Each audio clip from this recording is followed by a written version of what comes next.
Hello, everybody. Welcome back. Sam Tom here. I'll be honest, I don't really want to do this video because it's going to make me look bad. But I promised the video, so we're going to push on. We're talking about The Shape of Water today. The reimagining of the story of the creature of the Black Lagoon. And, let's put it out there. Everybody's entitled to their own opinion. People can like what they like. All that stuff, right? This movie was very well received. It has gotten lots of critical praise. I think it won Best Picture at the Oscars. So clearly, the people that know a lot more about movies than I do think this is a really good movie. I didn't enjoy it, right? And that's not even to say that it's a bad movie or that those people are dumb or whatever. I didn't enjoy the experience of watching this movie. That's all I'm saying. And I'm going to tell you why. Because that's what I do on this channel. Right? But certainly, if you liked it, good for you. I wish I did like it. Because it felt so long. But I rented this online. Really glad I didn't buy it. Because that would have been even more money wasted on this thing I did not enjoy. Let's talk about The Shape of Water.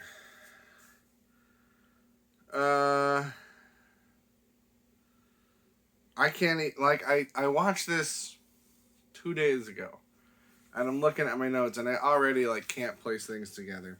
My first note was awful cliche hand shot. I don't even know what that is about. What that's referring to. Is it just that they use the same shot of his hand coming up out of the water as the creature from the Black Lagoon? I don't know. What's with the pie? We find out what's with the pie later, kind of. So, gonna move past that. Wash your hands, bro. So, I get that Michael Shannon, and I don't know anyone's name in this. I get that Michael Shannon's character is supposed to be a weird guy and a bad guy. But, what? Is this a thing that people do? Is that they wash their hands before they go to the bathroom and not after? I've never heard that before in my life. Did it used to be a thing back in the whenever this movie took place and it's not as much anymore? I don't know. That's just gross.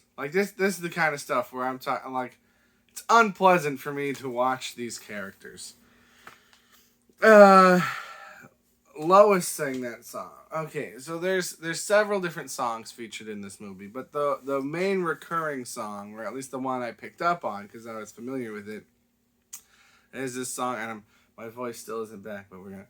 You'll never know just how much I love you. Right, this song. And the only reason I'm familiar with the song is because I think in the first episode of Family Guy, certainly one of the first few, Lois Griffin sings this song.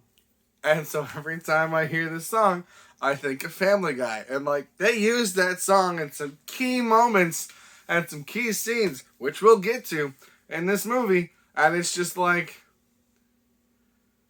don't want to blame Family Guy for ruining this song, because there are other things that Family Guy have used that I've then seen in other contexts and I'm able to get over it. I think it's just because I'm not into this movie, so I can't take it for what it is in this movie, so I just keep thinking of Family Guy throughout this whole movie.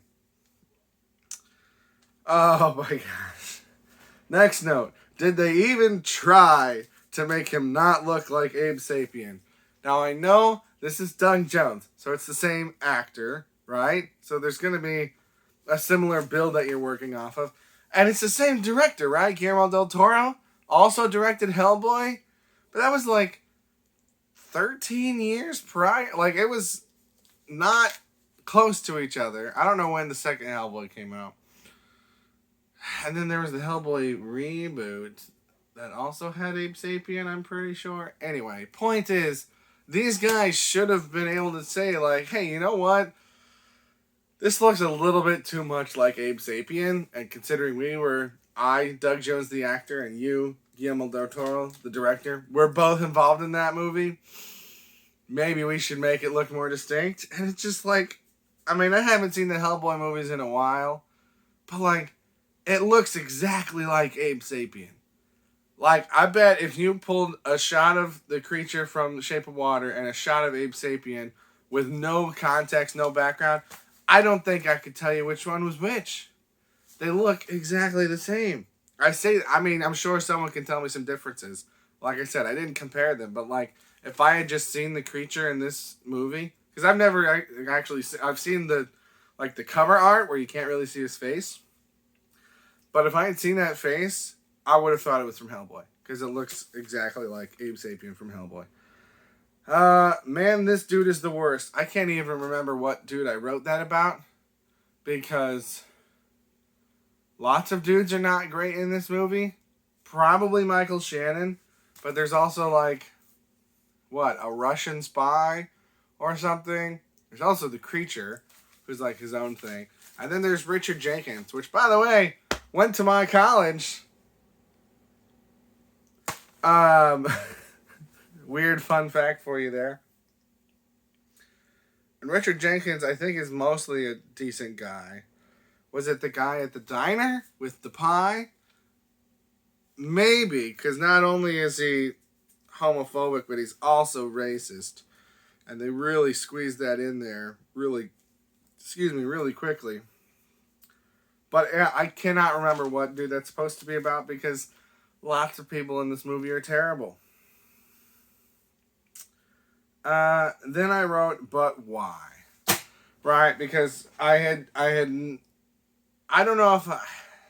think I knew this before, like, looking into this movie, but certainly before I watched it, I was aware of the concept of the pitch, right? That it's, what if the creature got the girl, right? What if she fell in love with him? So I knew that was coming, but, like, why does she fall in love with him? It's so... I can't get there. I can't get there. And, like, that might be my biggest problem with this movie, is that the central relationship, I can't get there. And maybe other people can, and, like, I guess good for you, but I'm like, it's pretty much bestiality, right, though? Like, that's what this movie is about, and that's what people are supposed to be rooting for. But, like, okay, she sees him in the tank. For some reason, she's not scared like everyone else. Fine. Okay, but, like, that's still a big jump to make from, like, feeling sympathetic for this imprisoned creature like you would a dog, and I'm in love with him, right? And, like, how do you get there? Because, like, it's going to come back later. She should just get a dog, right? And I don't mean to downplay her situation or her disability or anything like that. There's a whole scene and a half later, a very long, very dense scene, where she is explaining to Richard Jenkins why she has these feelings toward him. And it's, something along, the gist of it is, he doesn't look at me like I'm different from everybody else. He sees me for who I am. That's because he's literally never met anybody else. He doesn't have anybody else to compare you to. So literally anybody that showed him any kind of kindness, that's how he would view them, right? He's not in love with you for who you are. You're just the first human that he's met that wasn't actively evil to him. That's not what love is. 2, if you want someone that sees you just for you and loves you for who you are, get a dog! That's what dogs are for! At what point is it not a dog? Right? She sees this creature imprisoned in a cage. Basically, she feels sorry for it. That happens with dogs, right? She brings it food. And, it's not dog food, sure. But it's not like it's gourmet food. It's a boiled egg, okay? And B, she brings him the same thing every time, which is how most people feed their dogs. The same thing every time, right? She's not making him different meals every day. So he eats food. A dog does that, right? Then she breaks him out and gets him to safety because she's concerned for him. That can happen with a dog. And then she, keeps him, right? And she's planning on releasing him, which, that's what Air Bud is you release the dog, right? She's planning on releasing him, but she just keeps him at her house until you can make that happen, which is what you do with a dog, right? You don't do that with a person, because a person has documents and responsibilities and family, right? It's like, and obviously he's not a human, but that's kind of the point I'm making here, is that he's more a dog than a person. And it's weird that she does so many things with this creature that you would do with a dog, and then does some stuff that I certainly hope most people don't do with their dogs, but I mean, some people do, but I don't want to talk about that on this channel. How does that get to falling in love? And again, like, he's not in love with her. She's just the only person that wasn't evil to him. And I feel like that's basically what's going on with her too. And it's just a human-shaped dog. I can't get there. I can't buy into it. I can't pass that threshold. And since that's what the movie is dependent on, I can't enjoy this movie. Oh my gosh. And then my next note was not even 40 minutes, because I was sure that the movie had to be almost over because it had been so long. And I checked the time code, and it was not even 40 minutes into the movie. This movie was so long. I think partly because I could not, partly because I couldn't get there, but also there's just so many things that could have been the end point, right? It could have been the end point just that they fall in love, right? That could have been it. It could have been the end point just that she breaks him out and they escape, right? And that could have been it. But no, it could have been the end point that she broke him out and then they decided to live together. But no, that's not it. It could have been the end point that she broke him out and then they lived together for a while and then she took him to the place to help him escape. But no, that wasn't it. We go further than that. And then she... We'll get to her. We'll get to her at the end. Dude and his mints. Apparently it's candy. I don't think that counts as character development. When you have a character eating candy all the time, and then he goes on a weirdly self-aware monologue later on about how he just still likes the cheap candy because it gets the job done. Not even kind of careful. So as she is growing her relationship with the creature, who doesn't have a name, right? I know I keep saying he's basically a dog, and I'm calling him the creature because Gilman, I guess, but it's not officially Gilman. She's not even kind of careful.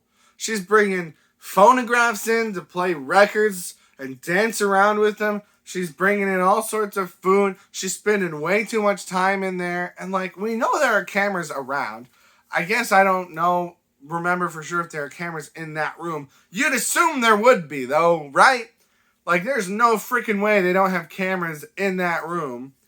But even if there's not, somehow, for some reason, there's going to be cameras out in the hallway so they can track how long she spends in that room. And they specifically tell them, clean that room and get out.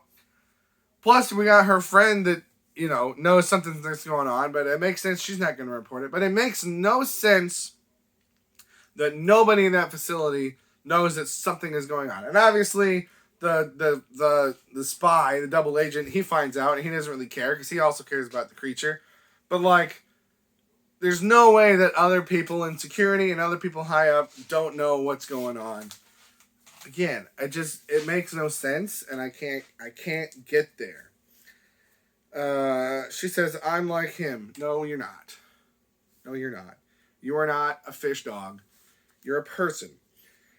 Oh my gosh. So, she's trying to explain this whole thing to Richard Jenkins. And she, like, very, very lightly smacks him on the hand. As he goes to look at his watch, she smacks him on the hand.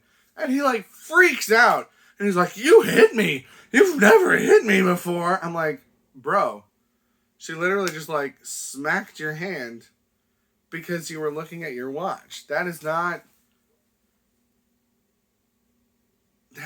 worth going into a whole tiffy about. It's not like she smacked you in the face. It's not like she punched you.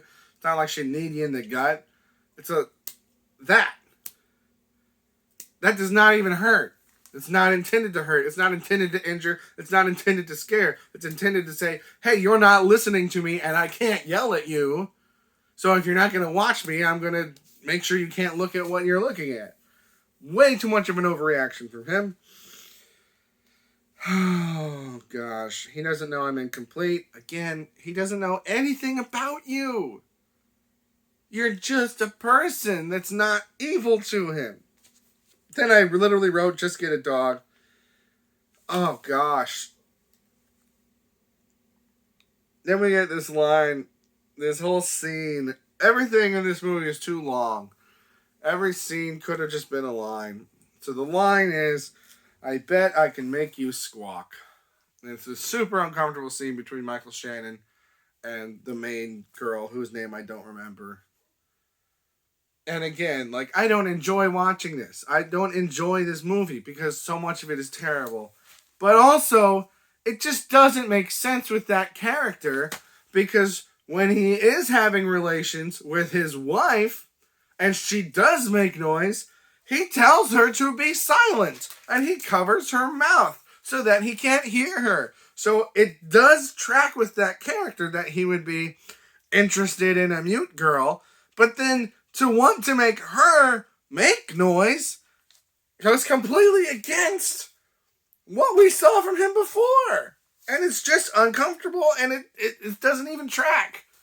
Why is it in there? And then, you know, because I was so naive about how dumb this movie gets, at one point I wrote, are they just getting water all over their bathroom floor? Because she gets in it early on and it's like filled up to the brim before she gets in it, which is not how you run a bath, man. But then later they do it with him and there's just water spilling all over the floor. And I'm just like, that's bad for all kinds of reasons. It's unsanitary, it's dangerous, and as happens later, it's going to leak down to what's below.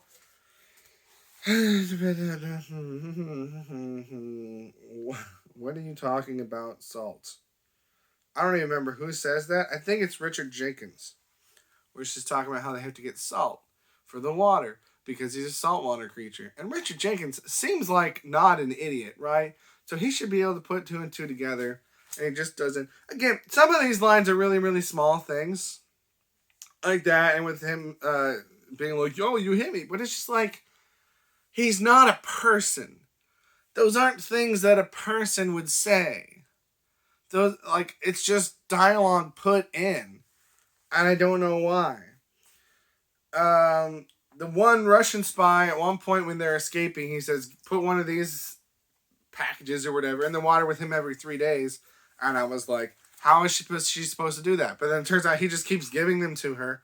So I'm like, okay, I guess sure. But like, did he know at that point that she was just going to keep him? Because I didn't think that was clear in their communication that they had. And then my next note was, we're only halfway through this movie? Because again, at this point, which I thought was going to be the ending if they break out, we're only halfway through the movie. Oh my gosh. What are you talking? Why are you talking with all the people in the elevator? So, Zelda, I think, Octavia Spencer, is talking to the mute girl. And she's like, you know, saying some things that would make you prick up your ears if you heard it. She's like, oh, I can't even remember what she says. But she's like, clearly some shady stuff is going on here. And they're just openly talking about it with all of these other maids around. Maids or janitors or whatever they are. And it's just like, this is like worse than when Ned just kept talking to Peter about all the Spider-Man powers at school where everyone could hear him. It's like, they're literally in an elevator with you. There's nothing else to distract them. Shut up. Oh my gosh. Ate the frickin' cat. Again, it's a dog. He's a dog. He attacks the cat. He eats the cat's head. And then it's just like super just nonchalantly just, yeah, it's fine. It's not your fault. You know, it's cool. I forgive you for eating my cat. Apparently I've got 100 of them. Again, that's not how a person would react. A person would be upset if something ate their cat.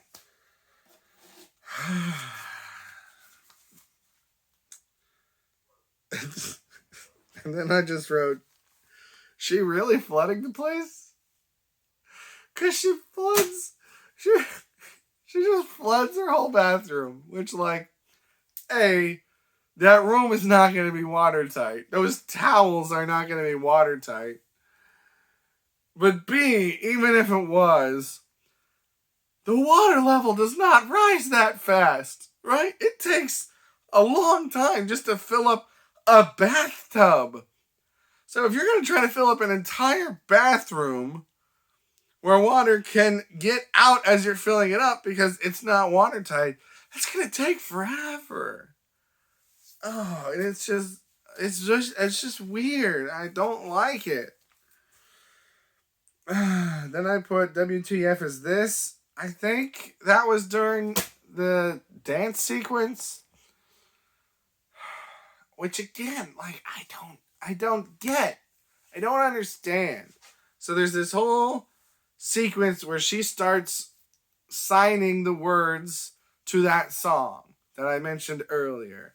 But then it goes into this, like, not a dream sequence because they're both awake, but this fantasy sequence where she can now sing, and they do this whole song and dance together. I don't get it. Like, I get that I don't understand why, but I understand that she wants to have a romantic relationship with this fish dog. But why do we have this scene in the movie? Does it really add anything? Does it help us understand anything better? I don't think so. Excuse me, I got some stuff in my throat. I just think that it's random and confusing and makes the movie longer when it's already super duper long. Not literally, it's like barely over 2 hours, but it feels super duper long. This isn't good. Again, don't remember at what point that is said. Perhaps when Richard Jenkins finds the... No, I don't think he says it when he finds the flooded room. I don't know if we've gotten to the flooded room yet or not. It's just one of those really, really obvious lines that, like, you wouldn't say. People wouldn't say something like that. They didn't notice him drive behind them. So Michael Shannon is following the spy who meets with the other Russian people. And as they're trying to execute the spy, Michael Shannon drives up behind them and executes them. His car must be really, really quiet for them to not notice him driving up behind them. Why give them up? So he's interrogating the Russian spy. Michael Shannon's already told the spy he's going to die either way. Right? So why does the spy give up? Something just fell down in my house. I should go check that out. Okay, we're good. It's fine. Comment below if you want to guess what that sound was. So yeah, why is he giving up the maids? It doesn't benefit him at all, and like he wants them to he doesn't want them to succeed per se, but he doesn't want Michael Shannon to have it. So why would you give them up? Again, there's just so many things that happen in this movie that don't make sense that are required for the plot to move forward. And like, I can forgive a movie if something doesn't make sense, but A, it doesn't really affect the plot, or B, what I'm watching is enjoyable enough for me to let it go. But neither of those things are happening here. Why write on the calendar? So like, I took note of this when she did it, but of course, they have to remind you again later because it's not obvious enough, apparently. She has chosen the day to release him because of how much rain there's going to be.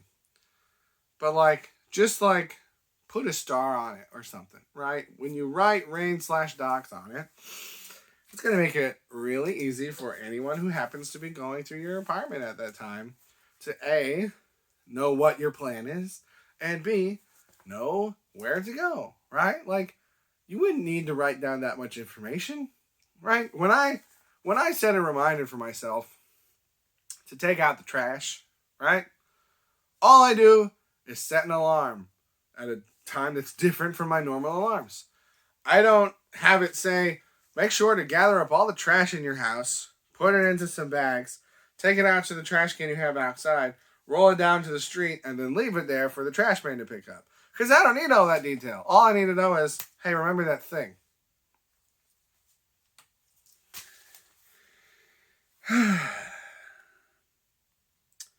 Her slashes aren't a coincidence, right? So it's very briefly mentioned a couple times earlier in the movie that she has 3 slashes on her throat.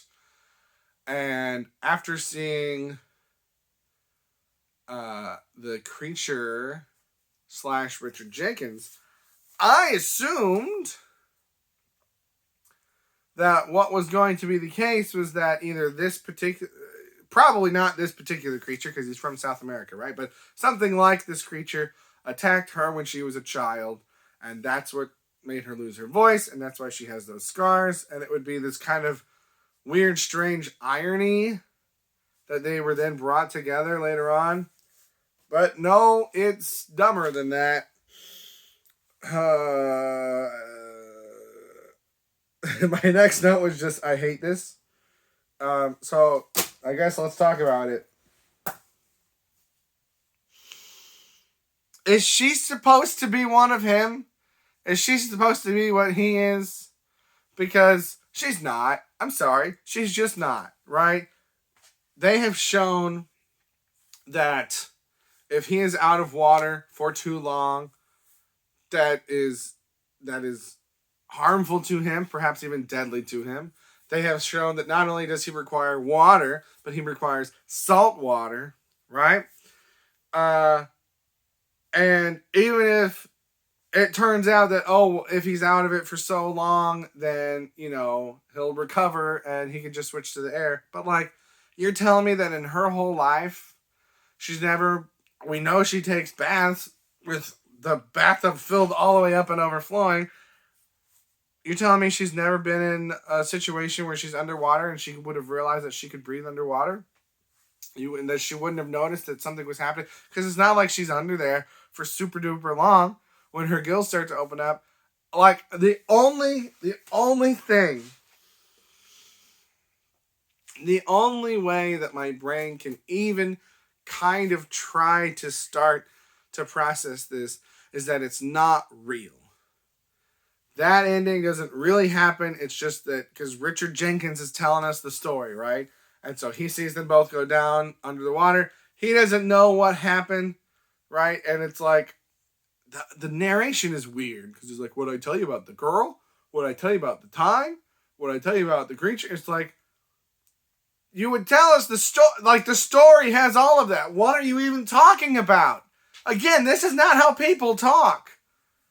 But it's like, in my head, I'm like, okay, so he just doesn't know what happened. So he is making up in this story that he's telling somebody, I guess. It's like a Big Fish thing, right? In the movie Big Fish, where like we hear all these things and we see all these things, and it's like those can't possibly be real. And at the end, it's like, well, they're kind of real. They're not really real, but they're kind of real. So like, there's an element of it there. It's just not literal. So it's like he's telling this story, so he just makes up this ending. But like, there's not really wiggle room there for it to be a non-literal translation, because either she can breathe underwater or she dies. I mean, I guess like she might have resurfaced and gone into hiding, but like that doesn't make a whole lot of sense. Maybe he took her to some island somewhere, but like, how did they get there? It makes no sense. No version of it makes any sense. Right? So like, if you take it literally, because it doesn't make sense to take it metaphorically. I mean, the ending just has to not happen, right? He's telling the story. He makes that up. She probably dies. Okay, fine.